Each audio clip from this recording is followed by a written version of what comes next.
Okay, now come to lesson number 13, Arbitration and Conciliation Act. एक नया act start करने वाले हम लोग and full concentration again as all other chapters. इस चैप्टर के भी स्टार्टिंग के 10 मिनट बहुत इंपॉर्टेंट है because that is going to tell you the concept about what is arbitration. ठीक है, तो फुल कॉन्सेंट्रेशन से अंडरस्टैंड करेंगे सब लोग. हम लोग क्या पढ़ने वाले हैं, कौन सा चैप्टर पढ़ने वाले हैं? Arbitration and conciliation. Okay, tell me one thing, अगर दो लोगों के बीच में कोई डिस्प्यूट होता है तो वो मैटर कहाँ लेके जाते हैं? कोर्ट. यानी किसी भी डिस्प्यूट को सॉल्व करने या किसी भी डिस्प्यूट को रिजॉल्व करने का एक तरीका होता है कोर्ट. लेकिन हम सब लोगों को पता है कि कोर्ट में जाने का जो रास्ता है वो बहुत लंबा भी है, खर्चा भी बहुत होता है और बहुत डीले हो जाता है डिसीजन आने में. तो एक रास्ता ये निकाला गया, एक तरीका ये सोचा गया कि अगर दो लोगों के बीच में कोई डिस्प्यूट होता है तो हम लोग, मतलब जिन दो पार्टीज के बीच में डिस्प्यूट हुआ है, वो पार्टीज मिलके एक थर्ड पर्सन को अपॉइंट कर लें और उस थर्ड पर्सन से ये कहें कि अगर हमारे बीच में कोई डिस्प्यूट होता है तो आप दोनों पार्टीज की बात सुन के डिसीजन दे दीजिएगा. कई बार हम लोगों ने ऐसा भी सुना है आउट ऑफ कोर्ट सेटलमेंट. ये शब्द सुना है? आउट ऑफ कोर्ट सेटलमेंट का मतलब म्यूचुअल सेटलमेंट. ये पूरा का पूरा एक्ट एक वर्ड पे बेस्ड है और वो एक वर्ड है म्यूचुअल सेटलमेंट. आपसी सहमति से डिसीजन होना.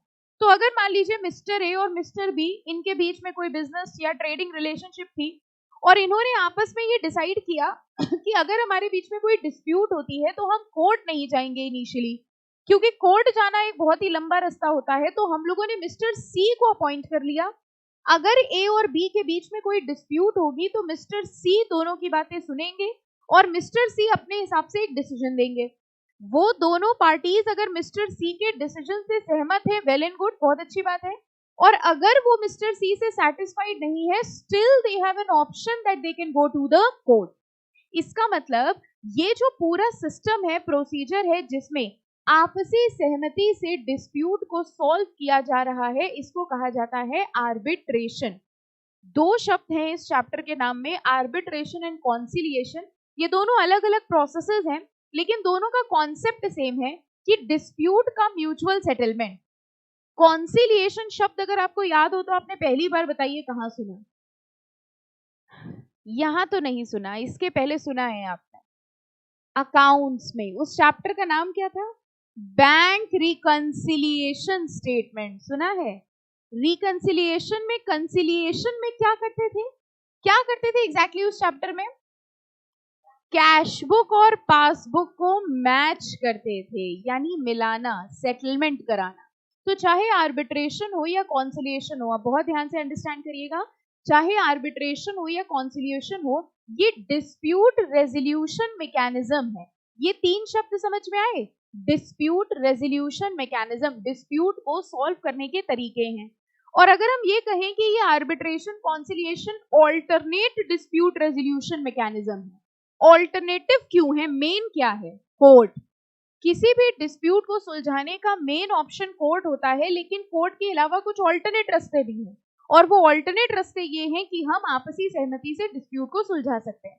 अब हम लोग सब दोनों अलग अलग हैं, आर्बिट्रेशन अलग है, कॉन्सिलिएशन अलग है. इस चैप्टर में भी दोनों अलग अलग दिए हैं. सबसे पहले हम लोग फोकस करने वाले हैं आर्बिट्रेशन पे, ठीक है? कॉन्सिलिएशन बाद में समझेंगे.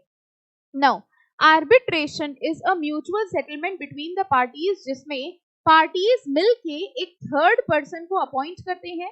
वो थर्ड पर्सन दोनों पार्टीज की बात को सुनता है और अपना एक डिसीजन देता है. ये थर्ड पर्सन जिसको अपॉइंट किया गया है, इसको कहा जाता है आर्बिट्रेटर. ठीक है, और इस प्रोसेस को क्या कहा जाता है? आर्बिट्रेशन. अब आपको क्या लगता है, अगर मिस्टर ए और मिस्टर बी ने मिलके किसी एक पर्सन को अपॉइंट किया है, तो आपको क्या लगता है ये जो मिस्टर सी हैं, ये इंडिपेंडेंट पर्सन होने चाहिए या किसी एक पार्टी के फेवर में होने चाहिए? इंडिपेंडेंट, क्योंकि अगेन वो एक डिसीजन मेकिंग काम कर रहा है, वो काम कर रहा है डिस्प्यूट को सॉल्व करने का, राइट? तो यहाँ पर दोनों पार्टीज की कोशिश ये रहती है कि वो जो पर्सन है वो पर्सन एक इंडिपेंडेंट पर्सन हो, ठीक है, और उसका दोनों पार्टीज से कोई लिंक ना हो. अब ये दोनों पार्टीज किसी ऐसे पर्सन को अपॉइंट कर सकते हैं जो इंडिपेंडेंट हो, ठीक है, या फिर कई बार अगर ये दोनों मिलके किसी थर्ड पार्टी को अपॉइंट नहीं कर पा रहे, आप जरा सोच के देखिए, मिस्टर ए और मिस्टर बी से कहा गया आप किसी ऐसे पर्सन को अपॉइंट करिए जिसको आप जानते नहीं हैं। जिसको हम जानते नहीं है उसको हम अपॉइंट कैसे कर सकते हैं, और जिसको हम जानते हैं उसको अपॉइंट कर नहीं सकते क्योंकि वो बायस्ड हो जाएगा। तो कई बार होता क्या है, आपसी सहमति ही नहीं बन पाती। मिस्टर ए ने कहा कि हम सी को अपॉइंट करेंगे, मिस्टर बी ने कहा हम डी को अपॉइंट करेंगे, ठीक है। तो अगर उनके बीच में कई बार आपसी सहमति नहीं हो पाती है तो वो कोर्ट से कहते हैं कि आप हमारे लिए आर्बिट्रेटर को अपॉइंट कर दीजिए, ओके। कई बार एक से ज्यादा आर्बिट्रेटर भी होते हैं, जैसे अभी हमने आपको एग्जांपल दिया, ए ने मिस्टर एक्स को अपॉइंट कर दिया, बी ने वाई को अपॉइंट कर दिया। अब बताओ अगर दो आर्बिट्रेटर हैं तो क्या प्रॉब्लम अराइज हो सकती है। एक्स जो है वो ए का साइड लेगा, ठीक है, और वाई जो है वो बी का साइड लेगा। क्या डिस्प्यूट रिजॉल्व हो पाएगी? नो। ऐसी सिचुएशन में वो दो आर्बिट्रेटर मिलके एक तीसरे आर्बिट्रेटर को अपॉइंट कर लेते हैं। यानी जनरली ये कहा जाता है कि आर्बिट्रेशन में डिसीजन बेटर तभी होगा जब नंबर ऑफ आर्बिट्रेटर्स, बताइए, इवन हो कि ऑड हो। ऑड होंगे तो मेजॉरिटी बनना आसान होगा, ओके। इस पूरे प्रोसेस को क्या कहा जाता है? आर्बिट्रेशन। वो पर्सन जिसको हम अपॉइंट कर रहे हैं जज की तरीके से, वो कौन है? आर्बिट्रेटर, ठीक है, फाइन। और इस पूरे कॉन्सेप्ट का बेसिक एलिमेंट है म्यूचुअल अग्रीमेंट या म्यूचुअल सेटलमेंट। हर चीज इस प्रोसेस में पार्टीज के हिसाब से होता है। आर्बिट्रेटर कौन बनेगा ये कौन डिसाइड करेगा? पार्टीज। आर्बिट्रेशन का प्रोसीजर क्या होगा, कैसे सुनवाई होगी, कैसे अपनी बातें कही जाएंगी, कौन डिसाइड करेगा? पार्टीज। सब कुछ पार्टीज के ऊपर छोड़ दिया है। कुल मिला के इस पूरे चैप्टर में जहां कहीं आपको कुछ ना समझ में आए तो एक आंसर याद रखना, म्यूचुअल अग्रीमेंट। पार्टीज ने आपस में जो भी डिसाइड कर लिया, किस दिन सुनवाई होनी है पार्टीज डिसाइड करेंगे, कहां सुनवाई होनी है, प्लेस ऑफ आर्बिट्रेशन। अब ये आर्बिट्रेटर क्या कोर्ट चला जाएगा, जज को हटा देगा कि तुम हटो एक दिन के लिए कोर्ट उधार दे दो? नो। कहां होना है, कैसे होना है, प्रोसीजर क्या होना है, everything will be decided by the party, okay. और अगर आर्बिट्रेटर के दिए हुए डिसीजन से पार्टीज फिर से सेटिस्फाई नहीं होते, then they have an option, they can go to the court. लेकिन बहुत सारे केसेस ऐसे होते हैं जो आर्बिट्रेशन से ही सॉल्व हो जाते हैं। तो अगर आर्बिट्रेशन से ही सॉल्व हो गए, दोनों पार्टीज की सहमति हो गई, डिसीजन हो गया, तो कोर्ट जाने का जो खर्चा था और जो टाइम था वो बच जाए। तो arbitration and conciliation dispute settlement mechanism होते हैं जिसमें म्यूचुअल सेटलमेंट से डिस्प्यूट को सॉल्व किया जाता है। कॉन्सेप्ट आ गया सबको समझ में? ठीक है, चलिए अब चैप्टर स्टार्ट करते हैं। देखिए इसमें स्टार्टिंग में इन्होंने इंट्रोडक्शन दिया है, हम लोग को डायरेक्टली आना है डेफिनेशंस पे, जहां से एक्ट शुरू है, यहां से। चलिए हम लोग डेफिनेशन से स्टार्ट करेंगे और सबसे पहली डेफिनेशन देखिए किसकी दी हुई है? Arbitration. Section 2(1) of the act defines the term arbitration as to mean any arbitration whether or not administered by permanent arbitral institution। पहले इसको समझो, ये परमानेंट आर्बिट्रल इंस्टीट्यूशन क्या है।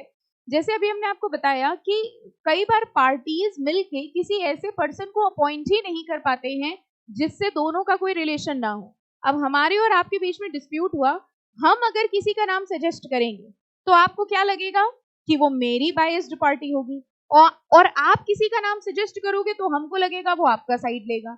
तो कई बार हम लोग डिसाइड ही नहीं कर पाते हैं कि हमें किसको अपॉइंट करना चाहिए एज एन आर्बिट्रेटर। अब हम लोग ने क्या कहा, अभी हमने आपको बताया कि एक ऑप्शन है एक्ट के अंदर हम कोर्ट के पास जा सकते हैं। उसका भी एक और ऑप्शन है कि हमारी कंट्री के अंदर आर्बिट्रल इंस्टीट्यूशंस हैं।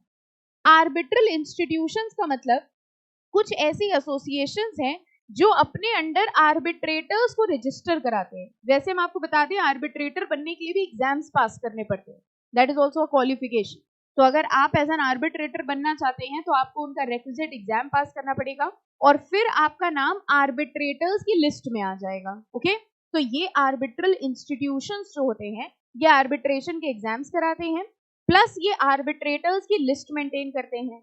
नाउ अब अगर हम अपनी पार्टी में या अपने केस में किसी आर्बिट्रेटर को अपॉइंट करना चाहते हैं तो हम किसके यहाँ से आर्बिट्रेटर ले लेंगे? उस आर्बिट्रल इंस्टीट्यूशन से, राइट। तो ये जो आर्बिट्रेटल इंस्टीट्यूशंस होते हैं, these arbitral institutions they provide data of arbitrators. और ये जो आर्बिट्रेटर्स होते हैं ऑब्वियसली ये अनबायस्ड होते हैं और इनके पास अच्छी क्वालिफिकेशन भी होती है।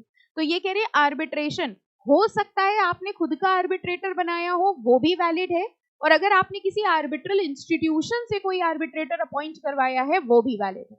मान लीजिए मिस्टर ए और मिस्टर बी के बीच में लड़ाई हुई और उन्होंने, मतलब मिस्टर ए और मिस्टर बी के बीच में पहले अग्रीमेंट हुआ, ट्रेडिंग हुई, और उन्होंने आपस में डिसाइड किया कि हम मिस्टर सी को एज एन आर्बिट्रेटर अपॉइंट करेंगे। सी कौन है? कोई नहीं, उन दोनों के फ्रेंड है, ठीक है। मिस्टर ए को भी इसमें कोई प्रॉब्लम नहीं है, बी को भी इसमें कोई प्रॉब्लम नहीं है। बताइए ये आर्बिट्रेशन वैलिड होगा कि नहीं? वैलिड होगा। जरूरी नहीं है कि हम आर्बिट्रल इंस्टीट्यूशन के आर्बिट्रेटर को ही हायर करें, हम अपना आर्बिट्रेटर भी अपॉइंट कर सकते हैं, लेकिन इन केस हमको नहीं मिल रहा है या म्यूचुअल सेटलमेंट नहीं हो पा रहा है, then we can take the arbitrators of these institution. Okay, एक बात और, आर्बिट्रेटर को डिस्प्यूट होने के बाद नहीं अपॉइंट करते, जब अग्रीमेंट होता है ट्रेडिंग का तब अपॉइंट करते हैं। फॉर एग्जाम्पल, मेरे और आपके बीच में आज एक पार्टनरशिप डीड साइन हुई, हम लोग मिलके पार्टनरशिप करना चाहते थे, ठीक है। तो अगर मेरे और आपके बीच में आज एक पार्टनरशिप साइन हुई है तो हम लोग क्या बनाएंगे? Partnership deed. इस पार्टनरशिप डीड में बड़े सारे क्लॉजेस होंगे, ठीक है, कि हमारा कैपिटल कितना होगा, आपका कितना होगा। उन्हीं क्लॉजेस में से एक क्लॉज होगा डिस्प्यूट रेजोल्यूशन, और उसमें ये लिखा होगा कि आज हमारे बीच में पार्टनरशिप हो रही है, अगर इस पार्टनरशिप के चलते हमारे बीच में कभी कोई डिस्प्यूट हो जाती है तो mister A as an arbitrator act करेंगे। मतलब ऐसा नहीं है जब लड़ाई हुई तब उन्होंने मिल के आर्बिट्रेटर अपॉइंट किया। वैसे भी आप सोच के देखो, जब लड़ाई हुई तब मिल के कुछ करना इज इम्पॉसिबल, क्योंकि उस टाइम डिस्प्यूट हो चुकी है। ये कब तय हो सकता था? जब अग्रीमेंट हुआ। आज हमारे और आपके बीच में एक अग्रीमेंट हुआ, ट्रेडिंग अग्रीमेंट, माल खरीदने बेचने का, और उसी अग्रीमेंट में हम लोगों ने लिख लिया कि अगर हमारे बीच में कोई डिस्प्यूट होती है तो कोर्ट जाने की बजाय हम लोग उसको आर्बिट्रेशन से सुलझा लेंगे, और उस पर्पस के लिए मिस्टर ए को या किसी भी पर्सन को XYZ को अपॉइंट कर लेंगे एज एन आर्बिट्रेटर। अब हमारे इस ट्रेडिंग रिलेशनशिप में अगर कोई डिस्प्यूट हो ही नहीं तो कोई प्रॉब्लम ही नहीं है, ठीक है। लेकिन अगर डिस्प्यूट हो गई तो हम इसको सॉल्व करेंगे थ्रू व्हाट? आर्बिट्रेशन। और अगर हम सेटिस्फाइड नहीं है then obviously we can go to the court. Mechanism समझ में आया ना क्या है? तभी चैप्टर समझ में आएगा। ओके, चलिए, तो ये आई थिंक डेफिनेशन समझ में आ गई। कह रहे हैं चाहे नॉर्मल आर्बिट्रेशन हो या जो आर्बिट्रल इंस्टीट्यूशंस एडमिनिस्टर करते हो, दोनों को ही आर्बिट्रेशन माना जाएगा। अब देखते हैं आर्बिट्रेटर। बताइए कौन हुआ आर्बिट्रेटर? जो डिस्प्यूट को सॉल्व कर रहा है उसको क्या कहा जाएगा? आर्बिट्रेटर।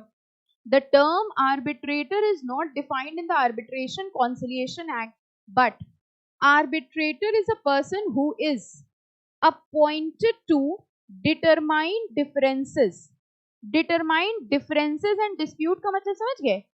Differences and disputes को खत्म कर रहा है between two or more parties। देखो क्या लिखा है? by their mutual consent। तो इस एक्ट के अंदर जितनी भी चीजें हो रही हैं वो सब कुछ किस फॉर्म में हो रही है?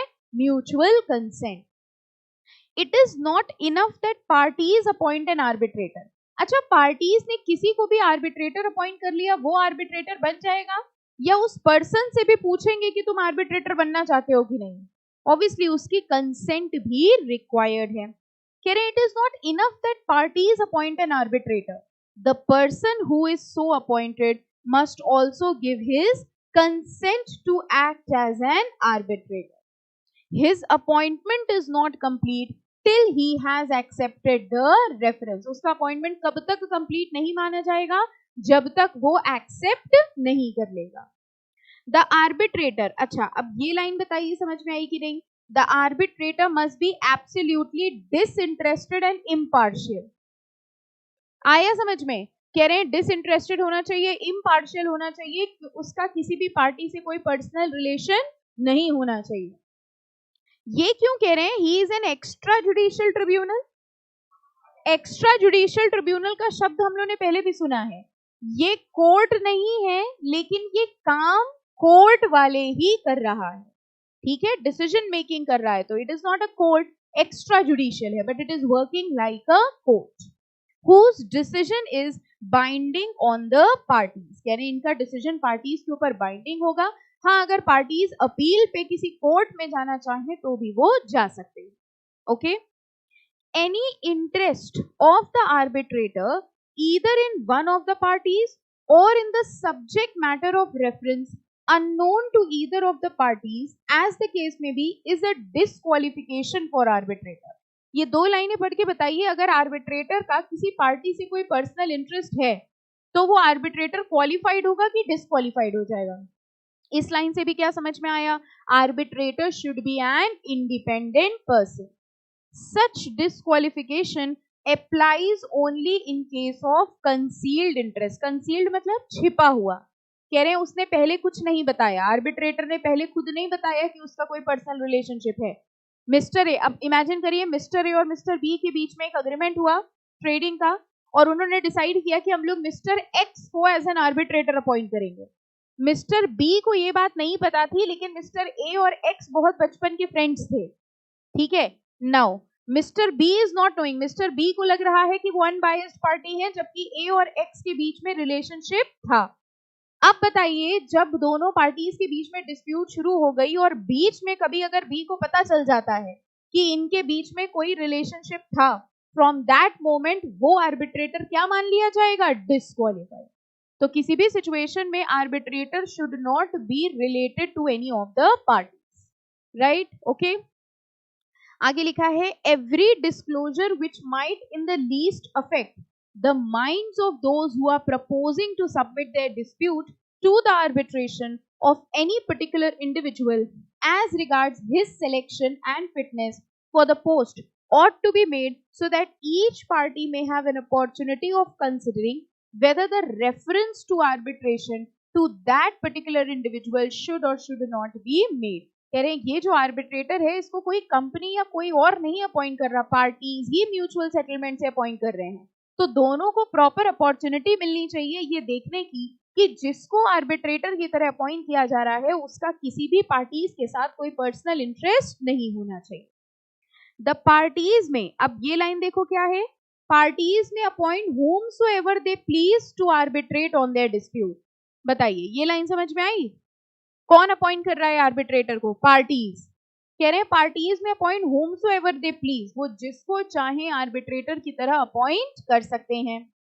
Usually the parties themselves appoint the arbitrator. कह रहे हैं नॉर्मली तो पार्टीज खुद ही आर्बिट्रेटर अपॉइंट करते हैं, लेकिन अगर पार्टीज आर्बिट्रेटर खुद अपॉइंट नहीं कर पा रहे हैं तो वो किसकी हेल्प लेते थे? आर्बिट्रल इंस्टीट्यूशन या फिर कोर्ट की. देखो लिखा है in certain cases the court can appoint an arbitrator और अंपायर. अंपायर क्यों कह रहे हैं इसको? क्रिकेट भी खेल रहे हैं लोग, अंपायर क्यों कह रहे हैं? अंपायर भी तो यही करता है डिसीजन मेकिंग. यहां पर आर्बिट्रेटर अंपायर की तरह एक्ट कर रहा है because actually he is making decision. ठीक है, कॉन्सेप्ट समझ आ गया सबको? Okay. The parties to an arbitration agreement में agree that any reference thereunder shall be referred to an arbitrator और arbitrators to be appointed by a person designated in the agreement either by name or as the holder for the time being of any office. तो generally जब उनके बीच में agreement होता है उसी agreement के clause में ही पहले ही वो डिसाइड कर लेते हैं कि उन्हें किस पर्सन को एज एन आर्बिट्रेटर अपॉइंट करना है. ठीक है, हम लोग देखिए डेफिनेशंस पढ़ रहे थे, अभी अभी कौन सी डेफिनेशन पढ़ी हम लोगों ने? आर्बिट्रेटर. नेक्स्ट है आर्बिट्रल अवार्ड. अब बहुत ध्यान से समझिए, अवार्ड का मतलब हमने शायद पहले भी आपको बताया था. नॉर्मली हम लोग के लिए अवार्ड का मतलब क्या होता है? जब कोई बहुत अच्छी चीज होती है, रिकॉग्निशन मिलता है तो अवार्ड मिलता है. लेकिन लॉ की लैंग्वेज में what is an award? Decision. किसी भी जुडिशियल अथॉरिटी द्वारा दिया गया जो डिसीजन होता है उसको क्या कहा जाता है? अवार्ड. अगर कोर्ट या जज डिसीजन देता है तो वो अवार्ड होता है. आर्बिट्रेटर भी तो डिसीजन दे रहा है, और अगर आर्बिट्रेटर डिसीजन दे रहा है तो उसके डिसीजन को क्या बोला जाएगा? Arbitral award. Okay, so the decision given by the arbitrator is known as arbitral award. Okay, any confusion? अच्छा, as per section 21C arbitral award includes an interim award. इस लाइन को पढ़ के सिर्फ जो हम पूछ रहे हैं वो बताइएगा. आर्बिट्रेटर पूरे प्रोसीडिंग के एंड में ही डिसीजन दे सकता है कि बीच में भी दे सकता है? ये कैसे पता चला आपको? Interim award. इंटरिम अवार्ड का मतलब क्या हुआ? In between the proceedings. तो जैसे कोर्ट भी कई बार इन बिटवीन द प्रोसीडिंग्स कोई अवार्ड या डिसीजन दे देता है। जैसे फॉर एग्जाम्पल, हम ये एग्जाम्पल आपके साथ डिस्कस भी कर चुके हैं, मेरे और आपके बीच में प्रॉपर्टी से रिलेटेड कोई झगड़ा हुआ और हमारा मैटर कोर्ट में गया, कोर्ट ने एक इंटरिम ऑर्डर पास किया और ये कहा कि जब तक हमारी डिस्प्यूट चल रही है तब तक कोई भी पार्टी इस प्रॉपर्टी को सेल नहीं कर सकती। ये इंटरिम ऑर्डर था कि फाइनल ऑर्डर था? फाइनल ऑर्डर कब होगा? केस खत्म होने के बाद। ओके, इंटरिम ऑर्डर का मतलब होता है इन बिटवीन। तो अगर जज इंटरिम ऑर्डर पास कर सकता है तो बिल्कुल उसी तरह से आर्बिट्रेटर इंटरिम अवार्ड पास कर सकता है। Okay, the definition does not give much details of the ingredients of arbitral award. However, taking into account other provision, following features are noticed. अब यहां पर देखिए, फर्स्ट पॉइंट में कह रहे हैं आर्बिट्रेशन अग्रीमेंट। देखिए, you need to understand two words, arbitration agreement and arbitral award. ठीक है, दोनों पार्टीज ने मिलके जब ये डिसाइड किया कि वो मिस्टर ए को अपॉइंट करेंगे और मिस्टर ए उनकी डिस्प्यूट को सुलझाएंगे, ये आर्बिट्रेशन अग्रीमेंट है कि आर्बिट्रल अवार्ड है? Agreement. You understand the difference? Arbitral award है decision given by the arbitrator. Arbitration agreement क्या है? The agreement between the parties to appoint an arbitrator in the case of dispute, that is an arbitration agreement. अब ये जो arbitration agreement होता है, वो ध्यान से समझिएगा, ये आर्बिट्रेशन अग्रीमेंट या तो आपके मेन अग्रीमेंट का कोई क्लॉज होता है या अलग से होता है। फॉर एग्जाम्पल, हमारे और आपके बीच में एक पार्टनरशिप डीड साइन हुई, ठीक है, उस पार्टनरशिप डीड में 16 क्लॉजेस थे, 16 क्लॉजेस थे। ठीक है, क्लॉजेस समझ गए कि हमारी पार्टनरशिप का नाम क्या होगा, बिजनेस क्या करेंगे, कैपिटल क्या होगा, 16 क्लॉजेस थे। और एक 17th क्लॉज हमने डाल दिया कि in case of dispute the matter will be refer to arbitrator mister X. ठीक है, दूसरा तरीका ये होता है, हमारे और आपके बीच में एक पार्टनरशिप डीड साइन हुई और उसी के साथ एक और अग्रीमेंट साइन हुआ, आर्बिट्रेशन अग्रीमेंट। आर्बिट्रेशन अग्रीमेंट में ये लिखा हुआ था कि उस पार्टनरशिप डीड वाले में कोई डिस्प्यूट होगा तो हमारा मैटर आर्बिट्रेटर सॉल्व करेगा। तो हो सकता है वो आर्बिट्रेशन अग्रीमेंट सेपरेट हो या आपके मेन अग्रीमेंट का ही कोई क्लॉज। अगर वो मेन अग्रीमेंट का ही कोई क्लॉज है तो भी उसको आर्बिट्रेशन अग्रीमेंट ही माना जाएगा। तो what is the difference between arbitration agreement and arbitral award? अच्छा, आर्बिट्रेशन अग्रीमेंट किसने बनाया है और आर्बिट्रल अवार्ड किसने दिया है? डिफरेंस समझ आ गया? इस पॉइंट में हम लोग आर्बिट्रल अवार्ड की बात कर रहे हैं कि अग्रीमेंट की? An arbitration agreement is required to be in writing. बताओ, समझ आया? कह रहे हैं आर्बिट्रेशन अग्रीमेंट किस फॉर्म में होना चाहिए? राइटिंग में। Similarly, a reference to arbitration and award is also required to be made in writing. The arbitral award is required to be made on stamp paper of prescribed value. तो ये कह रहे हैं arbitral award ये किसने दिया होगा? Arbitrator ने। तो आर्बिट्रेटर जो अपना फाइनल डिसीजन देगा वो एक स्टैम्प पेपर पे लिखेगा और उसको साइन करेगा। ओके, सेकेंड पॉइंट पढ़िए, देखिए क्या लिखा है। अच्छा, एक वर्ड आया है, एक मिनट रुकिए, आर्बिट्रल ट्रिब्यूनल। समझते जाइएगा, चैप्टर थोड़ा सा बड़ा है और बहुत इंपॉर्टेंट है, सारे वर्ड समझते जाइएगा क्योंकि ये सारे शब्द पहली बार सुन रहे हैं आप। आर्बिट्रल ट्रिब्यूनल शब्द जरा अंडरस्टैंड करिए। अगर हम आपसे कहें कि मेरे आर्बिट्रेशन के पैनल में एक आर्बिट्रेटर है, ठीक है, तो उसको हम लोग कहते हैं सोल आर्बिट्रेटर। ठीक है, और अगर हम आपसे कहें मेरे आर्बिट्रेशन के पैनल में 3 आर्बिट्रेटर हैं, 3 कैसे हो सकते हैं? एक पार्टी ने अपना किया, दूसरी पार्टी ने अपना अपॉइंट किया और 2 आर्बिट्रेटर ने मिलके तीसरा अपॉइंट किया। अच्छा, 6 हो सकते हैं? 6 नहीं हो सकते? देखो, इवन नंबर हो सकते हैं लेकिन बेटर क्या है? और अगर 2 हैं आर्बिट्रेटर, ओके, और 2 आपसी सहमति से एक डिसीजन देने को तैयार हैं, वेल एंड गुड, लेकिन हम लोग नॉर्मली ये समझते हैं कि इट शुड बी ऑड ताकि मेजॉरिटी क्रिएट हो जाए। तो क्या जरूरी है आर्बिट्रेटर एक ही हो सकता है या एक से ज्यादा भी हो सकते हैं? एक भी हो सकता है, 2 भी हो सकते हैं, 3 भी हो सकते हैं, कितने चाहिए उतने हो सकते हैं आर्बिट्रेटर। अगर एक से ज्यादा आर्बिट्रेटर होते हैं तो उनके पैनल को कहा जाता है arbitral tribunal. So when there is one arbitrator, he is known as a sole arbitrator, and when there are more than one arbitrator then it is known as arbitral tribunal. ठीक है, लिख लो इसको, more than one arbitrators। और उसके बाद point पढ़ के देखिए।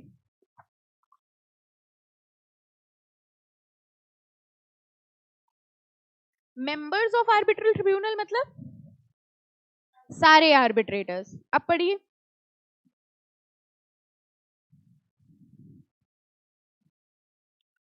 आया समझ में? कह रहे हैं वो आर्बिट्रल अवार्ड जो है, डिसीजन, उसको कौन साइन करेगा? Members of arbitral tribunal. Members of arbitral tribunal कौन हुए? वही आर्बिट्रेटर्स। अगर एक अकेला है तो सोल आर्बिट्रेटर, एक से ज्यादा है तो सबको मिला के क्या कहते हैं? Arbitral tribunal. आगे लिखा हुआ है, however signature of majority of the members of the tribunal is sufficient if reason for any omitted signature is stated. मान लीजिए 3 आर्बिट्रेटर थे हमारे पैनल में, तो उस आर्बिट्रेशन के अवार्ड में कितने लोगों का साइन होना चाहिए? 3 का। मान लीजिए उसमें से कोई एक आर्बिट्रेटर फिलहाल अवेलेबल नहीं है या कोई जेन्युइन रीजन है जिसकी वजह से वो एब्सेंट है, तो अगर 2 लोगों ने साइन कर दिया तो काम चल जाएगा? पढ़ के बताइए, काम चलेगा? देखिए, हाँ रीजन तो देना, हो पाएगा काम। कह रहे signature of majority of members of tribunal is sufficient if the reason for any omitted signature is stated. Okay, तो अगर एक अकेला आर्बिट्रेटर है तो वो आर्बिट्रेटर कहलाएगा, एक से ज्यादा है तो आर्बिट्रल ट्रिब्यूनल कहलाएंगे। आर्बिट्रल अवार्ड क्या होता है? Decision given bye arbitrator. Okay, arbitration agreement क्या होता है? पार्टीज ने जो अग्रीमेंट किया है आर्बिट्रेटर को अपॉइंट करने के लिए। कौन अपॉइंट करता है आर्बिट्रेटर को? पार्टीज। और अगर पार्टीज ना अपॉइंट कर पाए तो कोर्ट या आर्बिट्रल इंस्टीट्यूशन के थ्रू अपॉइंट किया जा सकता है। ये आर्बिट्रल अवार्ड राइटिंग में होना चाहिए, प्लेन पेपर पे कि स्टैम्प पेपर पे? और आर्बिट्रल ट्रिब्यूनल के सारे मेंबर्स का साइन होना जरूरी है। मेजॉरिटी का हो सकता है अगर किसी की अनअवेलेबिलिटी हो। ओके, थर्ड पॉइंट, जो पॉइंट ना आए पूछ लीजिएगा, again I am telling you, क्योंकि फिर से बता रही है बड़ा चैप्टर है और अगर कोई एक कॉन्सेप्ट आपका मिस हो गया, फॉर एग्जांपल आर्बिट्रल ट्रिब्यूनल का मतलब आपको नहीं समझ में आया और आपने फॉर्मेलिटी में हाँ कर दिया, ठीक है, अब प्रॉब्लम ये आएगी कि पूरे चैप्टर में जितनी बार आर्बिट्रल ट्रिब्यूनल आएगा हम दोबारा नहीं समझाएंगे क्योंकि ये डीम्ड है। लॉ में डीमिंग प्रोविजन बहुत होते हैं। फॉर एग्जाम्पल पूरा चैप्टर हो गया तो बच्चा ये कहेगा बाकी सब तो समझ आ गया, बस ये नहीं समझ में आ रहा आर्बिट्रेटर कौन था, because this word is new, आपने पहली बार सुना आर्बिट्रेटर। तो अगर आपको यही नहीं समझ में आएगा आर्बिट्रेटर है कौन और कर क्या रहा है, तो सारे प्रोविजंस चले जाएंगे। And this is an important chapter. तो आई होप कॉन्सेप्ट क्लियर है। आर्बिट्रेटर किसकी तरह एक्ट कर रहा है? जज की तरह। जज है वो? जज नहीं। किसने अपॉइंट किया है? पार्टीज ने। सोल आर्बिट्रेटर कब होगा? अकेले होगा, और कई सारे हैं तो आर्बिट्रल ट्रिब्यूनल। ठीक है, now the making of award is a rational process. आपको याद, एक बार हमने आपको बताया था कि कोर्ट जो भी डिसीजन देता है, जजमेंट देता है, उसमें रीजंस लिखता है तमाम सबूतों और गवाहों को मद्देनजर रखते हुए। ये लाइन वो इसीलिए बोलता है कि भाई इतने सारे सबूत और गवाह को ध्यान में रखते हुए हम ये डिसीजन दे रहे हैं। That means he has to support his judgment with reason, कि जज ने डिसीजन दिया तो वो ये बता सके कि हम इस डिसीजन पे कैसे पहुंचे। यहां पर बताइए अपनी जजमेंट को रीजन के साथ कौन सपोर्ट करेगा? आर्बिट्रेटर। आर्बिट्रेटर भी डिसीजन दे रहा है तो उसका decision should also be supported with reasons. The making of an award is a rational process which is accentuated by recording the reasons. The award should contain reason. कह रहे award में reason होना जरूरी है। अच्छा, आपको याद है बचपन में आपको ट्रू एंड फॉल्स मिलते थे, फिर उसके बाद true and false with reason हो गया जब आप बड़े हुए। आता था ना विद रीजन? तो हाँ बस पूरा पेपर ना डिस्कस करिए, ठीक है। True and false with reason. अब कई बार क्या होता था, आपने कोई स्टेटमेंट पढ़ा, आपको इनिशियली ट्रू लगा, लेकिन जब आप उसका रीजन लिखने बैठे तो आपको समझ नहीं आया ट्रू है क्यों। यही होता है जज के साथ, या यही होता है डिसीजन मेकर के साथ, कि जब उसको लग रहा है मिस्टर ए सही है, ठीक है, वो मिस्टर ए ने जो भी इमोशनली कहा वो उससे कन्विंस हो गए, लेकिन जब वो जजमेंट लिखने बैठे तो he was not having any reason कि किस बेसिस पे मिस्टर ए जीत गए। इसलिए कहा जाता है कि रीजन लिखना जरूरी है। Okay, however there are, important mark करिए, there are 2 exceptions where an award without reason is valid. पहले तो बताओ ये किस चीज के पॉइंट है? इन दोनों सिचुएशन में रीजन देना जरूरी है? नहीं है। फर्स्ट पढ़ो अपने आप।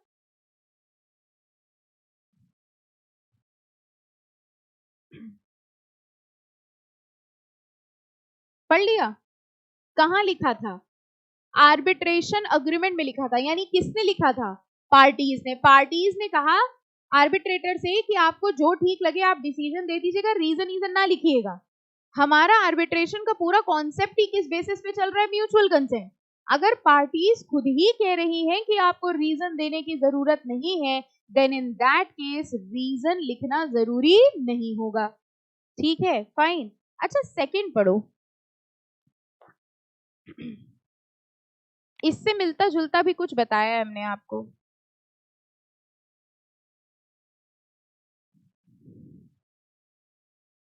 सेटलमेंट आपस में खुद ही किसने कर लिया?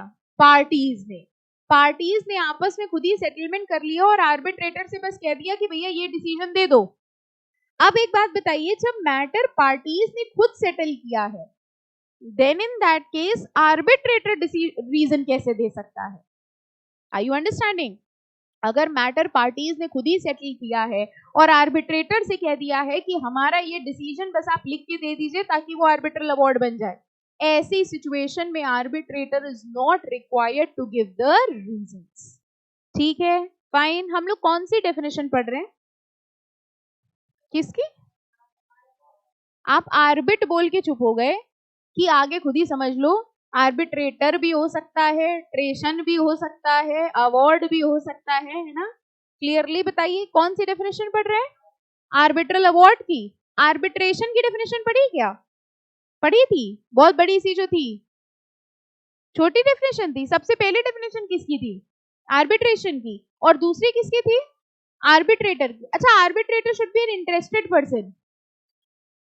इंटरेस्टेड नहीं होना चाहिए, डिसइंटरेस्टेड होना चाहिए।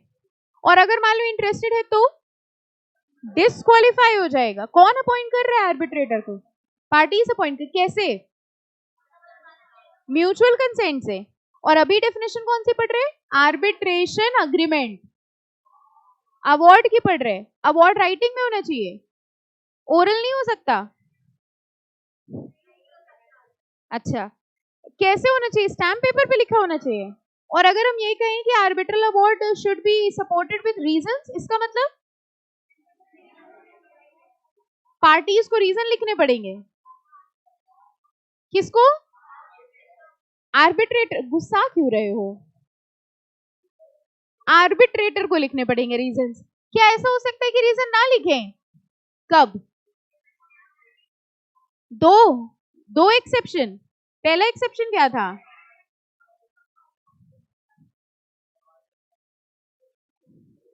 पहला एक्सेप्शन क्या था? अगर आर्बिट्रेशन अग्रीमेंट में ही लिखा हुआ है कि रीजन देने की जरूरत नहीं है। और सेकेंड, पार्टीज ने खुद ही मैटर सॉल्व करके आर्बिट्रेटर को बता दिया और आर्बिट्रेटर ने वही डिसीजन दे दिया। ठीक है, द फॉर्मुलेशन ऑफ रीजन। अब हाँ बेटा,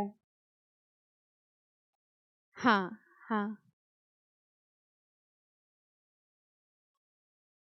ओके, एब्सोल्युटली। एक डाउट आया है कि मान लीजिए पार्टीज ने आपस में डिस्प्यूट वो किया, सेटलमेंट किया और आर्बिट्रेटर से ये कह दिया कि आप यही डिसीजन दे दो।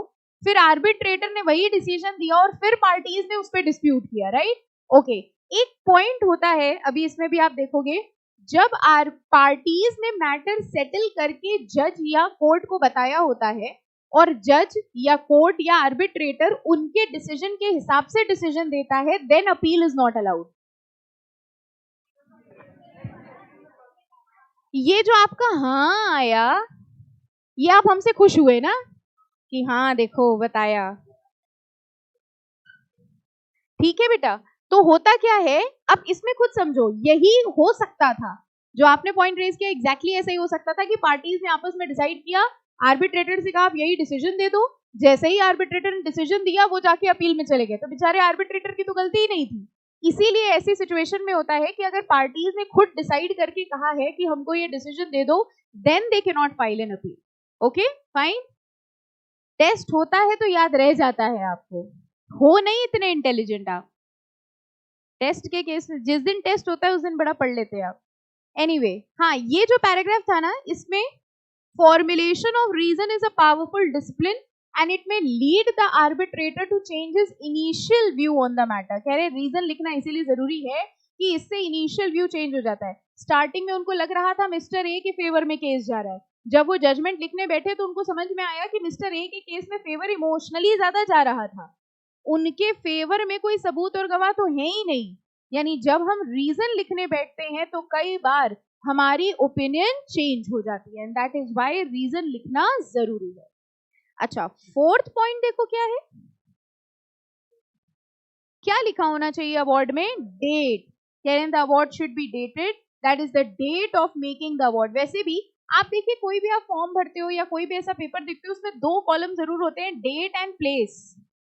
आप देखिए कोई भी फॉर्म भरिए या कुछ भी लिखिए, उसमें 2 चीजें जरूर होंगी, date and place. Date obviously किस दिन हुआ, और प्लेस इसलिए कि कहां पर वो अग्रीमेंट हुआ है, ताकि ये पता चल सके कि कौन से कोर्ट की ज्यूरिसडिक्शन लगती है। तो देखिए, फोर्थ वाले पॉइंट में डेट की बात लिखी है और फिफ्थ वाले पॉइंट में place. Place of arbitration is important for determination of rules applicable to substance of dispute and recourse against the award. अच्छा, सिक्स्थ में आर्बिट्रल ट्रिब्यूनल में include in the sum for which the award is made. Sum समझ के amount कह रहे हैं, arbitral tribunal या arbitrator अपने अवार्ड में ये भी लिखेगा कि कितना अमाउंट लेना देना है अगर कुछ है तो। फॉर एग्जाम्पल वो ये लिखेगा मिस्टर ए हैज टू पे 20,000 टू मिस्टर बी, या मिस्टर बी हैज टू पे 1 लाख टू मिस्टर ए, और आर्बिट्रेशन के चार्जेस। अच्छा, वैसे ये आर्बिट्रेशन का खर्चा कौन उठा रहा है? खर्चा हो रहा होगा कुछ, सबसे पहला खर्चा तो आर्बिट्रेटर की फीस, वो फ्री में थोड़ी कर रहा है। आर्बिट्रेटर की फीस, जहां ये सुनवाई हो रही है, ये सारा खर्चा ऑब्वियसली कौन बेयर करेगा? पार्टीज। ओके, तो ये कह रहे हैं आर्बिट्रल ट्रिब्यूनल अपने अवार्ड में ही लिखेगा कि कितने अमाउंट के लिए ये केस हो रहा है, कितना सम लेना देना बनता है, कितना खर्चा होना है, everything will be written in the award itself. So the arbitral tribunal may include in the sum for which award is made interest up to the date of award and also a direction regarding future interest. तो जैसे कई बार award में decision में लिखा होता है ना कि मिस्टर ए को मिस्टर बी को 1 लाख रुपए देने हैं, और अगर उन्होंने देने में डिले करा तो पर डे इतना इतना फाइन लगेगा या इंटरेस्ट लग जाएगा इस दिन तक। सो ऑल दीज डिसीजंस यहाँ पर कोर्ट की जगह पर कौन दे रहा है? Arbitrator. Okay, seventh, the award में देखो, सेवेंथ पढ़ो, बता दिया अभी हमने आपको।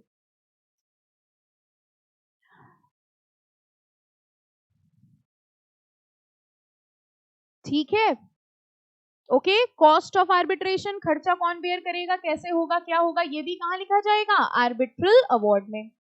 After the award is made, कह रहे अवार्ड देने के बाद उसकी साइंड कॉपी दोनों पार्टीज तक पहुंचा दी जाएगी। अच्छा बताओ, ये लाइन क्या लिखी है? After the award is made a signed copy should be delivered to each party for appropriate action like implementation और recourse against arbitral award. What is this?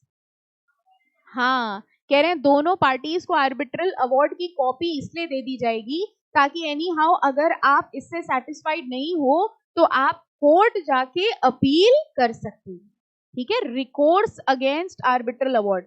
Recourse against arbitral award मतलब अगर हम arbitral award से satisfied नहीं है तो recourse क्या है? रिकोर्स ये है कि हम किसके पास जा सकते हैं? कोर्ट के पास। समझ आ गया सबको? Any doubt in any point? चलें आगे। अगली हेडिंग क्या है फिर?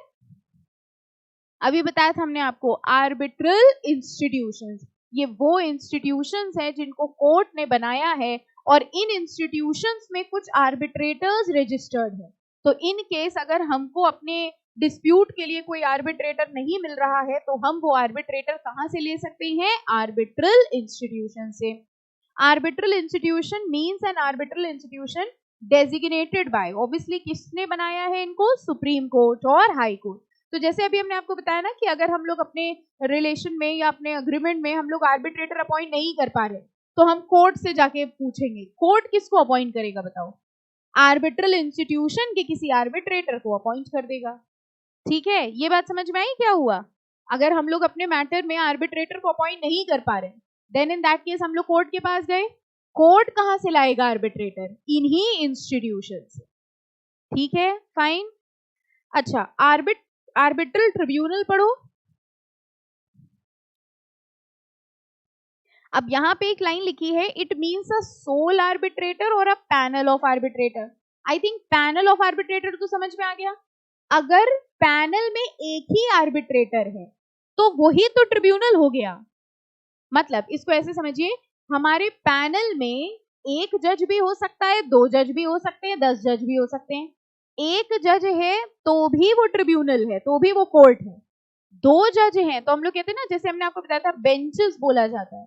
ठीक है, तो उसी तरह से ये कह रहे हैं कि अगर हमारे आर्बिट्रेशन में एक आर्बिट्रेटर है तो भी वही ट्रिब्यूनल है, एक से ज्यादा है तो भी वही ट्रिब्यूनल है. ठीक है, तो sole arbitrator means when there is only one arbitrator.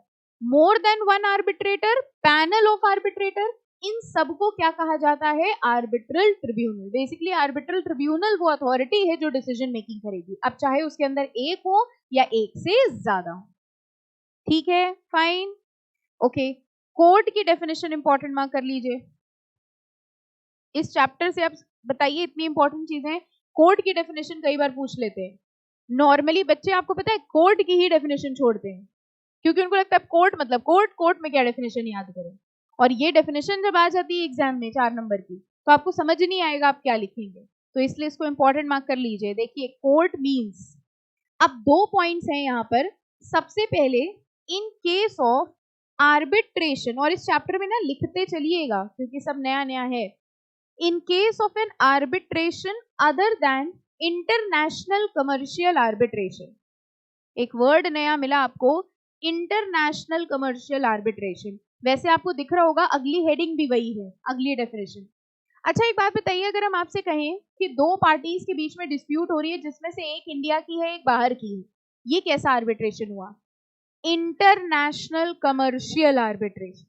तो इंटरनेशनल कमर्शियल आर्बिट्रेशन एक ऐसा आर्बिट्रेशन होता है जिसमें one of the parties is outside India. तो ये बताओ डोमेस्टिक आर्बिट्रेशन कैसा हुआ? जिसमें दोनों पार्टीज इंडिया की हो. तो पहले तो इंटरनेशनल कमर्शियल आर्बिट्रेशन को लिख लो, in which one of the parties is outside India. वैसे अभी डेफिनेशन पढ़ेंगे उसकी. और हमको बस इतना बता दो फर्स्ट पॉइंट की पहली लाइन पढ़ के कि ये फर्स्ट वाला पॉइंट इंटरनेशनल कमर्शियल आर्बिट्रेटर्स के लिए है कि डोमेस्टिक आर्बिट्रेशन के लिए? लिखा तो इंटरनेशनल है. अब इतना देखना सीख गए. देखिए क्या लिखा है, other than international commercial arbitration. That means ये जो फर्स्ट केस है ये किसके लिए है? डोमेस्टिक आर्बिट्रेशन के लिए कोर्ट क्या होता है.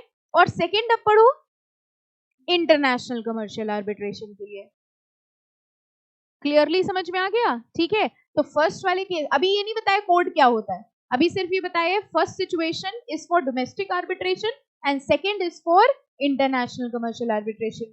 फर्स्ट सिचुएशन के लिए, डोमेस्टिक आर्बिट्रेशन के लिए, the principal civil court of original jurisdiction and includes a high court.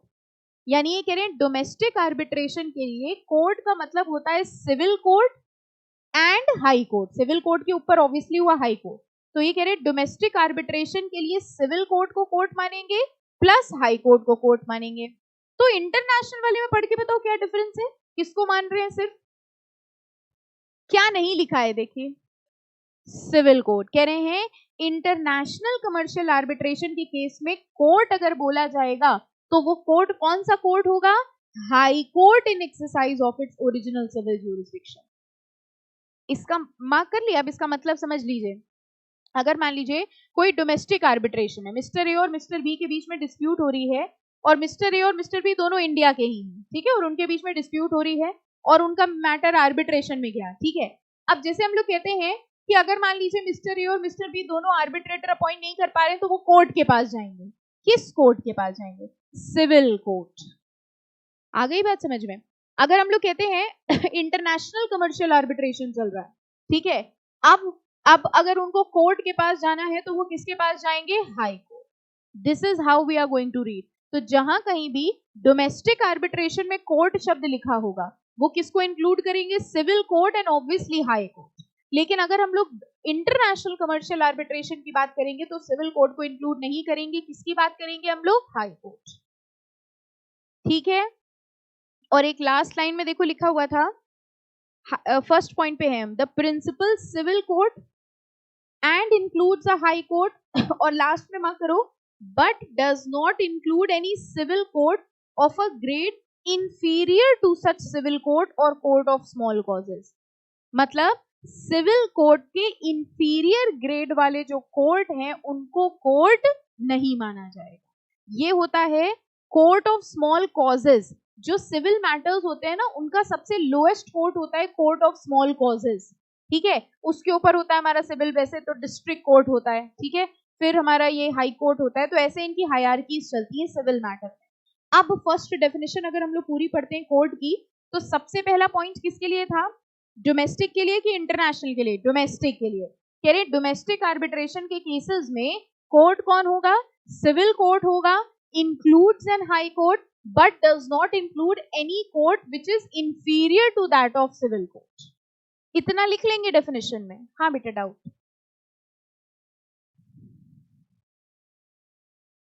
हाँ, अभी उस पे आएंगे, उस पे पूरा डिस्कशन है। डाउट आया है कि इंटरनेशनल कमर्शियल आर्बिट्रेशन में आर्बिट्रेटर कौन सी कंट्री का होगा। ठीक है, तो अभी हम लोग अभी देखो एक टॉपिक ही शुरू हो रहा है इंटरनेशनल कमर्शियल का, we'll cover it over there. Okay, ये बहुत बड़ा टॉपिक है, इसमें डिस्कस करेंगे अभी। अच्छा, और सेकंड वाली डेफिनेशन में देखिए क्या था?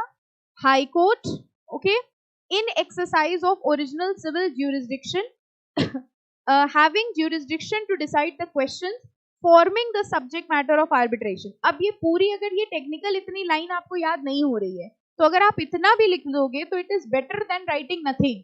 ओके, फर्स्ट केस में आपने क्या लिखा? अगर डोमेस्टिक आर्बिट्रेशन है तो सिविल कोर्ट होगा which includes a high court but does not include any court inferior to the civil court. And second वाले में क्या होगा? In case of international commercial arbitration high court will be acting as the court. Meaning clear है? समझ आ गया कितना याद करना है? अच्छा, अब आइए इंटरनेशनल कमर्शियल आर्बिट्रेशन। नाम से ही समझ में आ रहा है इसमें कोई एक पार्टी कहां की होगी? फॉरेन की। International commercial arbitration means an arbitration relating to dispute arising out of legal relationship whether contractual और not considered as commercial under the law for in India. अब देखिएगा, where at least one of the parties is, मिल गई line? where at least one of the parties is, जरा first point पढ़िए।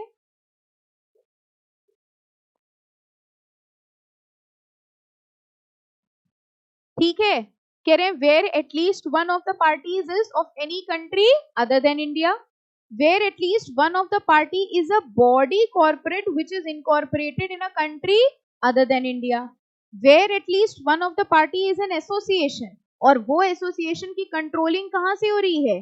Country other than India या फिर एक foreign country. तो कोई भी ऐसा आर्बिट्रेशन जिसमें कम से कम एक पार्टी बाहर की है उसको हम लोग इंटरनेशनल कमर्शियल आर्बिट्रेशन कहेंगे। अब जरा क्वेश्चन बताइए, मान लीजिए दो कंट्रीज है, मान लीजिए एक बंदा इंडिया का है एक जापान का है, इनके बीच में कोई ट्रेडिंग रिलेशनशिप हुआ और इन्होंने डिसाइड किया कि हम लोग आर्बिट्रेशन करते हैं। ठीक है, और अगर हमारे बीच में कोई डिस्प्यूट होगा तो हम लोग आर्बिट्रेटर के थ्रू सॉल्व करेंगे। यहां पर एक प्रॉब्लम क्या अराइज होगी? अगर इंडिया का आर्बिट्रेटर हुआ तो वो किसका साइड लेगा? इंडिया का। और अगर वो जापान का आर्बिट्रेटर हुआ तो अब क्या किया जाए?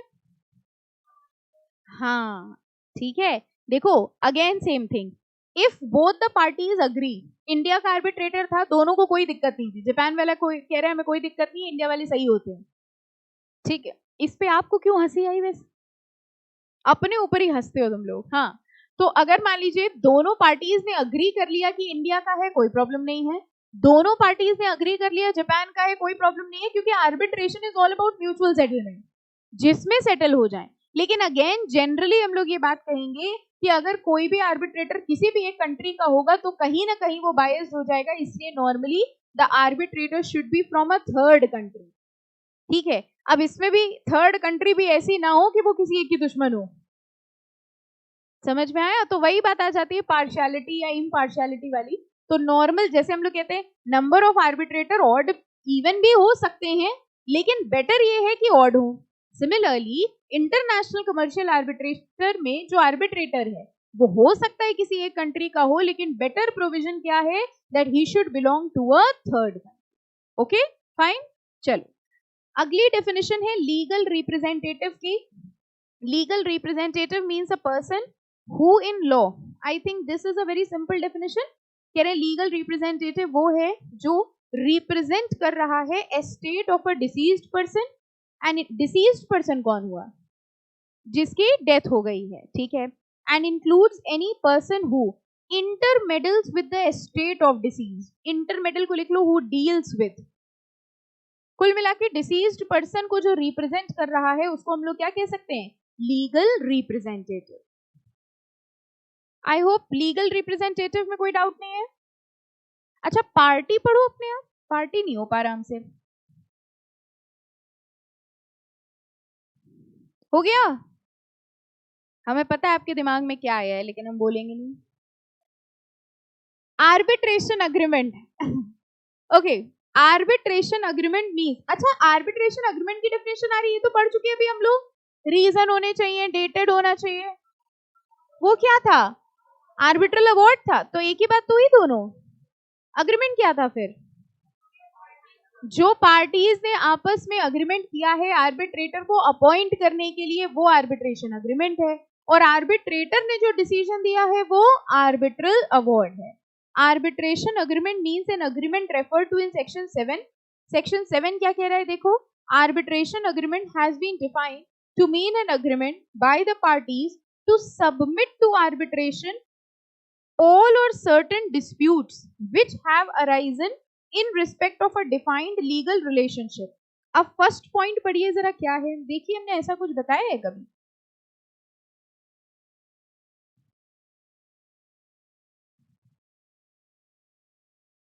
याद करो, कुछ महीने पहले बताया था, आज ही बताया, क्या लिखा है ये आर्बिट्रेशन अग्रीमेंट हो सकता है कॉन्ट्रैक्ट के ही एक क्लॉज की तरह हो या फिर एक सेपरेट अग्रीमेंट की तरह। सेकंड पॉइंट टफ है, कोशिश करो। डन। अच्छा, N arbitration agreement is in writing if it is contained in a document signed by the parties. कह रहे मान लीजिए एक डॉक्यूमेंट बना, दोनों पार्टीज ने लिख दिया कि हमारे बीच में डिस्प्यूट होगी तो हम लोग आपसी सहमति से सुलझा लेंगे, दोनों पार्टीज ने साइन कर दिया, तो वो डॉक्यूमेंट भी अपने आप में क्या मान लिया जाएगा, आर्बिट्रेशन अग्रीमेंट। मतलब किसी भी रिटन फॉर्म में पार्टीज ने अगर अग्री कर लिया है कि वो अपने डिस्प्यूट को सॉल्व करने वाले हैं म्यूचुअल सेटलमेंट के थ्रू, तो उस डॉक्यूमेंट को ही क्या मान लिया जाएगा, arbitration agreement. Any confusion? Okay, next देखिए, ये वाला पॉइंट पढ़िए,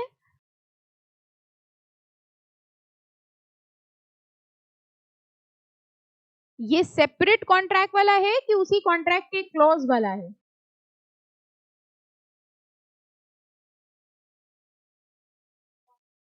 कौन सा वाला है, सेपरेट कॉन्ट्रैक्ट बन रहा है इसमें कि मेन कॉन्ट्रैक्ट का एक क्लॉज है आर्बिट्रेशन? मेन कॉन्ट्रैक्ट का एक क्लॉज है, और जनरली पता है ऐसे ही बनता है। आप कोई भी डीड देखिएगा, जितनी भी डीड्स बनती है ना, सबका लास्ट क्लॉज यही होता है, आर्बिट्रेशन।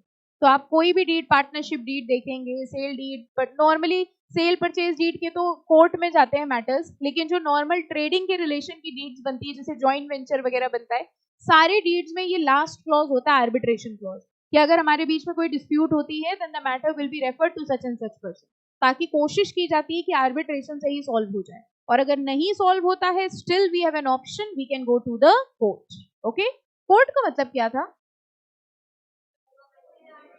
दो बाइफरकेशन थे क्या, पहला वाला इंटरनेशनल कमर्शियल था, डोमेस्टिक, डोमेस्टिक वाले में कोर्ट कौन था, civil court includes an high court but does not include any court inferior to the civil court, और इंटरनेशनल वाले केसेस में हाई कोर्ट। ठीक है, power to refer parties to arbitration where there is an arbitration agreement. अच्छा एक बात बताइए, मान लीजिए हमारा और आपका कोई ट्रेडिंग कॉन्ट्रैक्ट हुआ और उस ट्रेडिंग कॉन्ट्रैक्ट में एक क्लॉज था आर्बिट्रेशन का, ठीक है, ध्यान से सुनिएगा, और उसमें लिखा था कि अगर हमारे बीच में कोई डिस्प्यूट होगी तो हम लोग मैटर रेफर करेंगे आर्बिट्रेटर को। और वैसा ही हुआ, हमारे बीच में डिस्प्यूट हुई, लेकिन जब हमारे बीच में डिस्प्यूट हुई तो आर्बिट्रेटर के पास जाने के बजाय हम सीधे चले गए कोर्ट के पास, ठीक है। अब ये बताओ कि कोर्ट उस मैटर को एंटरटेन करेगा या कोर्ट आर्बिट्रेशन क्लॉज देख के पहले मैटर को आर्बिट्रेटर के पास रेफर करेगा? इतनी जल्दी कैसे आप कोई भी डिसीजन तक पहुंच जाते हैं? अपनी लाइफ के इंपॉर्टेंट डिसीजन इतनी जल्दी कैसे ले लेते? सीएस भी आपने ये जल्दबाजी में ले लिया, अब खलता है आपको, है ना? हाँ भी आ गया कुछ बच्चों का। बताइए, हमने आपसे क्वेश्चन पूछा, हमारा आर्बिट्रेशन अग्रीमेंट हुआ था, उसके बाद भी, ठीक है, वन ऑफ द पार्टीज वो चले गए कोर्ट की, हमारा कोर्ट में मैटर सॉल्व होना है, कोर्ट उस मैटर को आर्बिट्रेटर के पास वापस भेजेगा या खुद डील करेगा? इसका आंसर आप हमें ये पैराग्राफ पढ़ के बताएंगे। देखो कितने अच्छे हम हिंट दे देते हैं, पूरा हिंट क्या, पूरा बुक ही दे दी।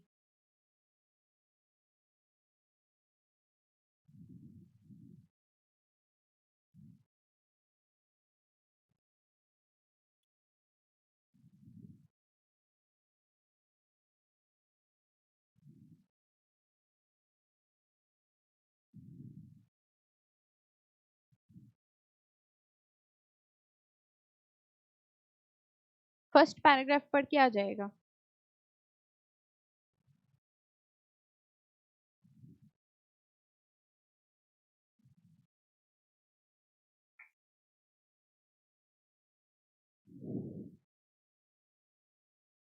कुछ आया? अच्छा, अब हम क्वेश्चन को आपके लिए थोड़ा और सिंपल करते हैं।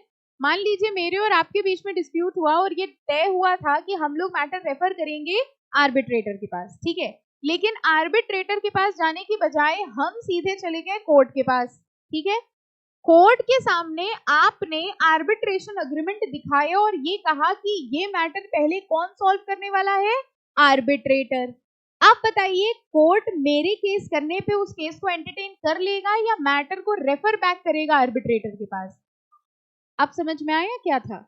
यानी कि अगर दोनों के बीच में आर्बिट्रेशन अग्रीमेंट हुआ है तो कोई भी एक पार्टी डायरेक्टली कोर्ट नहीं जा सकती, दूसरी पार्टी अप्लाई करेगी, आर्बिट्रेशन अग्रीमेंट दिखाएगी और उसके बाद कोर्ट वो मैटर वापस भेज देगा किसके पास? आर्बिट्रेटर के पास। जरा लाइन देखिए, लिखा है section 8(1) provides that a judicial authority before which, बताओ जुडिशियल अथॉरिटी किसको कहा? कोर्ट को।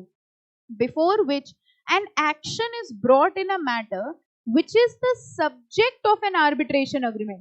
कह रहे हैं कोर्ट के सामने एक ऐसा मैटर आया है जो मैटर एक्चुअली कहां का था? आर्बिट्रेशन अग्रीमेंट का था। Shall if a party to the arbitration agreement और एनी पर्सन क्लेमिंग थ्रू और अंडर हिम सो अप्लाइज। इस लाइन का मतलब क्या हुआ कि कोई पार्टी अप्लाई कर रही है और दूसरी पार्टी ने आर्बिट्रेशन अग्रीमेंट की कॉपी भी दिखाई कि देखिए हमारे बीच में आर्बिट्रेशन अग्रीमेंट हुआ है, तो the other party can not go to the court directly. आगे इसमें लिखा हुआ था notwithstanding any judgment refer the parties to arbitration. कौन रेफर कर रहा है? कोर्ट। कोर्ट उन पार्टीज को आर्बिट्रेशन में रेफर कर देगा unless it finds that prima facie no valid arbitration exist. इस आखिरी वाली लाइन के लिए जरा सुनिएगा। हमारे और आपके बीच में आर्बिट्रेशन अग्रीमेंट हुआ, जब हमारे बीच में डिस्प्यूट हुई तो हम आर्बिट्रेटर के जाने के पास के बजाय हम सीधे चले गए कोर्ट के पास। आपने कोर्ट के पास अप्लाई किया और आपने आर्बिट्रेशन की कॉपी दिखाई और आपने कहा देखिए हमारे बीच में आर्बिट्रेशन अग्रीमेंट हुआ है, इसलिए कोर्ट में नहीं जा सकते। आपने जो आर्बिट्रेशन अग्रीमेंट की कॉपी दिखाई वो इनवैलिड थी, यानी कि वो अग्रीमेंट इनवैलिड था। अब कोर्ट रेफर बैक करेगा आर्बिट्रेशन को कि खुद हैंडल करेगा? ये है वो line, unless it prima facie क्या हुआ? At the first instance. कह रहे unless it finds that at the first instance no valid arbitration agreement exist. यानी अगर कोई आर्बिट्रेशन अग्रीमेंट एग्जिस्ट कर ही नहीं रहा है या आर्बिट्रेशन अग्रीमेंट इनवैलिड है तो कोर्ट उसको एंटरटेन करेगा, अदरवाइज कोर्ट उस मैटर को रेफर बैक कर देगा किसको? आर्बिट्रेटर को। अब बताइए टॉपिक आ गया, हेडिंग पढ़ो अब इसकी, power to refer parties to arbitration where there is an arbitration agreement. ठीक है, फाइन। फर्दर वाली दो लाइन पढ़िए। Subsection 2 states that application referred to in subsection 1 shall not be entertained unless it is accompanied by original arbitration agreement और duly certified copy। वो दूसरी party जो court के पास ये कहने जा रही थी कि हमारे बीच में आर्बिट्रेशन अग्रीमेंट हुआ है, उसको कोर्ट को क्या दिखाना पड़ेगा? Original arbitration agreement. ठीक है, अगर वो जेन्युइन है, वैलिड है, then in that case matter refer back हो जाएगा आर्बिट्रेटर को, और अगर वो इनवैलिड है तो क्या होगा? वापस कोर्ट। समझ आ गया? अब एक क्वेश्चन पूछेंगे हम आपसे, जरा सोच के बताइएगा। क्वेश्चन ये है, अभी हमने आपको बताया कि आर्बिट्रेशन अग्रीमेंट हमारे क्लॉजेस में से भी एक हो सकता है। मान लीजिए हमारे और आपके बीच में एक पार्टनरशिप डीड हुई, ठीक है, उस पार्टनरशिप डीड में 16 क्लॉजेस थे और 16वें क्लॉज के बाद एक 17वां क्लॉज पड़ा हुआ था आर्बिट्रेशन का, और उसमें ये लिखा हुआ था कि अगर मेरे और आपके बीच में कोई डिस्प्यूट होता है तो we are going to refer the matter to arbitration. ठीक है, और हमारे बीच में डिस्प्यूट हुई। जब हमारे बीच में डिस्प्यूट हुई तो मैटर किसके पास गया? आर्बिट्रेटर के पास। आर्बिट्रेटर ने डिसीजन ये दिया कि आपका जो अग्रीमेंट था ना, डीड थी, वो ही इनवैलिड है, जिसकी वजह से डिस्प्यूट हुई। अब कहानी समझना जरा। हमारे बीच में डिस्प्यूट हुआ, हम आर्बिट्रेटर के पास गए और arbitrator gave a decision, arbitral award दिया उसने, और उस अवार्ड में ये लिखा हुआ था that your partnership deed is invalid. ऐसा कर सकता है आर्बिट्रेटर, डिसीजन दे रहा है। जैसे ही आर्बिट्रेटर ने ये कहा कि पार्टनरशिप डीड इनवैलिड है, वैसे ही हमने कहा कि अगर पार्टनरशिप डीड इनवैलिड है तो उसके हम बोलेंगे तो उसके सारे क्लॉजेस इनवैलिड हुए। अगर उसके सारे क्लॉजेस इनवैलिड है तो 17वां क्लॉज इनवैलिड है, और अगर 17वां क्लॉज इनवैलिड है तो तुम भी इनवैलिड हो। एक क्वेश्चन पूछा है हमने आपसे, आप खुश हो गए इसी बात पे? आपको समझ आया हुआ क्या? आर्बिट्रेटर ने डिसीजन ये दिया कि भाई पार्टनरशिप डीड इज इनवैलिड, आपका जो अग्रीमेंट हुआ था वो इनवैलिड है, इसी वजह से डिस्प्यूट हुई। ठीक है, जैसे ही वो पार्टनरशिप डीड इनवैलिड हुई, उसके सारे क्लॉजेस इनवैलिड हुए, और हमारा आर्बिट्रेशन अग्रीमेंट भी तो 17वां क्लॉज था, 17वां क्लॉज भी इनवैलिड हुआ। अगर 17वां क्लॉज इनवैलिड है यानी आर्बिट्रेशन अग्रीमेंट इनवैलिड है। आर्बिट्रेशन अग्रीमेंट इनवैलिड है तो सबसे पहले इनवैलिड कौन हो गया? आर्बिट्रेटर। और फिर हमने आर्बिट्रेटर से कहा कि अगर तुम इनवैलिड हो तो तुम होते कौन हो ये कहने वाले कि मेरी डीड इनवैलिड है? आपको नहीं लग रहा अब एक नई डिस्प्यूट हुई, आर्बिट्रेटर वर्सेस पार्टीज? ये बताइए अब क्या सोल्यूशन है? कोर्ट जाएंगे अब? अच्छा, कोर्ट के अलावा बताओ। कोर्ट में तो तब जाएंगे जब हम आर्बिट्रेटर से सेटिस्फाइड नहीं है या हम डिसीजन के खिलाफ अपील करना चाहते हैं। पहले तो हमको बताओ ये आर्बिट्रेशन अग्रीमेंट वैलिड होगा कि इनवैलिड होगा? क्वेश्चन सबको समझ में आया? पक्का ये समझ आया हम पूछ क्या रहे हैं? ये अग्रीमेंट इनवैलिड माना जाएगा, मतलब आर्बिट्रेटर ने जो डिसीजन दिया है इसको वैलिड मानेंगे कि नहीं मानेंगे? हाउ मेनी ऑफ यू से मानेंगे हाँ इनवैलिड है? इनवैलिड है यानी आर्बिट्रेटर इनवैलिड है। अच्छा, आर्बिट्रेशन अग्रीमेंट इनवैलिड होगा लेकिन आर्बिट्रल अवार्ड वैलिड होगा। To be continued. ठीक है, ये आप सोचिएगा, विचार करिएगा इस पर और फिर हमको बताइएगा। सबको क्वेश्चन समझ आ गया ना? वैसे हमको पता है यहाँ जाने के बाद बड़ा आपको याद रहने वाला है, ये आपको याद फिर ही हम ही दिलाएंगे याद, है ना, कि हमने पूछा था। तो माय क्वेश्चन इज दैट कि whether this agreement will be invalid और नॉट, और अगर अग्रीमेंट इनवैलिड है तो सबसे पहला इंसान जो इनवैलिड होगा वो कौन होगा? आर्बिट्रेटर। ठीक है, नेक्स्ट लेक्चर में इसको डिस्कस करेंगे। ओके, चलिए, थैंक यू।